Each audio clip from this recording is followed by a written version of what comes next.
तो समझ आपने जैसा कहा भी, क्या अब मैं अशोक जी की भी बात को यहाँ से जोड़ना चाहूँगा कि ऑपरेशन कमल दरअसल वन टाइम अटैक नहीं है। ये आपने कहा कि 2015 से ही ये सिलसिला चल रहा है। इसी तरह से हमने महाराष्ट्र में भी देखा, शुरू से ही वो सिलसिला शुरू हो गया, 2.5 साल बाद उन्होंने उसके नतीजे सामने आए।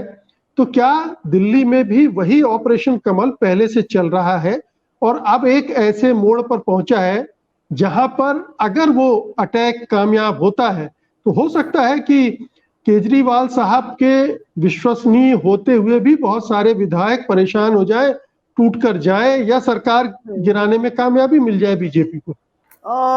नहीं मुकेश जी, मुझे नहीं लगता। देखिए, एक तो आपकी मेजॉरिटी दिल्ली में बहुत बड़ी है, दोनों बार। अब कितना, कब, कहां तक तोड़ेंगे? दूसरी बात, अरविंद केजरीवाल कोई बहुत पहुंची हुई चीज है, ये आप समझ लीजिए। हम लोग अन्ना आंदोलन से उनको देख रहे हैं। मनीष उनका राइट हैंड, परिवर्तन जब वो वो चलाते थे, परिवर्तन एक एनजीओ चलाते थे। और अरविंद की खासियत ये है कि जो वो आंदोलन करते थे कि बिजली, पानी, ये सब आंदोलन उन्होंने चलाए, तो ये सब मुद्दे वो समझते हैं।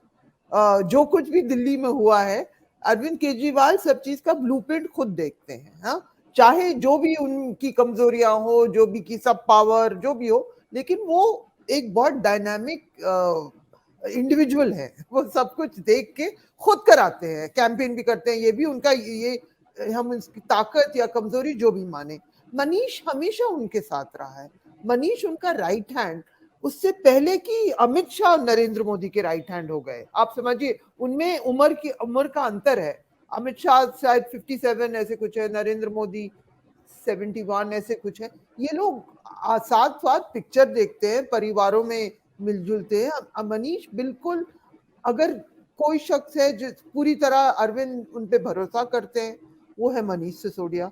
तो कि मनीष सिसोदिया तो टूटेगा, तोड़ के ले जाएंगे, ये मैं नहीं मानती हूँ। और ये दिल्ली का एक और मसला है मेरे ख्याल से, जो एक अंग्रेजी का जो फ्रेज है, स्कॉच्ड अर्थ पॉलिसी। दिल्ली में क्योंकि वो पूरा पावर नहीं है दिल्ली की सरकार के पास, हालांकि बहुत हाई प्रोफाइल चुनाव हो चुके हैं। ये बीजेपी की अब कोशिश ये है कि जो भी काम हुआ है वो हो ना पाए।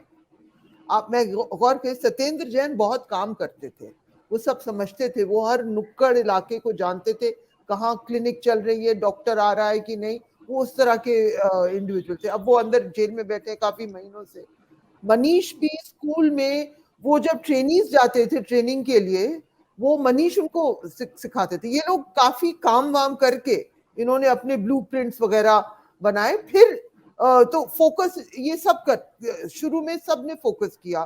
तीसरी चीज जहां दिल्ली सरकार को सक्सेस मिला, एक तो छवि, अरविंद एक करिश्मेटिक लीडर तो है ही, अच्छा बोलते हैं, ये सब उन्होंने जो आंदोलन वगैरह चलाया। बिजली, सस्ती बिजली मिली लोगों को, और बिजली जो पावर कट्स का जमाना वो भी खत्म हो गया। ज्यादा होते हैं लेकिन इतने नहीं होते। और उन्होंने एक दौर में पावर कॉर्पोरेशन से भी झगड़ा लेकर उनको अपने नीचे किया कि आप सब जगह पहुंचाइए बिजली। ये सब हो चुका है दिल्ली में। तो ये लोग जो सर्विस डिलीवरी में शुरू में बहुत अच्छे थे। तो मेरे ख्याल से जो हो रहा है, इसके एक और पहलू ये भी है कि आप इतना केओस क्रिएट कर दें कि दिल्ली सरकार अपना काम भी न कर पाए। क्योंकि जब आप मनीष को अंदर डालेंगे, सत्येंद्र को अंदर डालेंगे, सत्येंद्र जैन को, और सत्येंद्र जैन सड़के वड़के सब बहुत डिटेल में वो दिल्ली के इलाके जानते हैं, अभी वो जेल में बैठे हुए हैं। तो मेरे ख्याल से ये भी कोशिश है कि दिल्ली सरकार अपना काम ही ना कर पाए।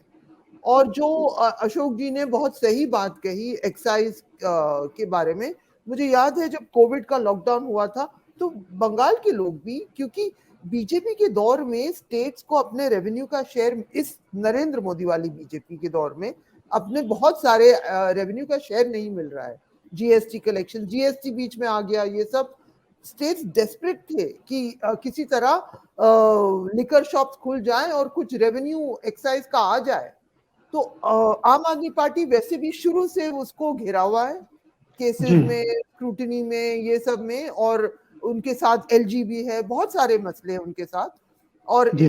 और इस बीच में आप जो भी एक्साइज पॉलिसी के साथ हुआ उस मैं बारीकी में नहीं जानती हूँ, लेकिन जो भी हुआ, लेकिन ये हम वापस वो पॉलिटिकल फाइनेंस के मुद्दे पे आते हैं।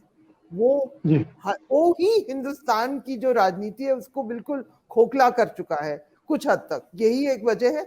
लेकिन मैं फिर से कह रही हूँ, सारा पैसा आज के दौर में भाजपा की तरफ जाता है, लेकिन ये सब पकड़े जाते हैं केस नहीं, ये तो साफ है, ये तो आंकड़े बताते हैं, ये तो आंकड़े भी बताते हैं।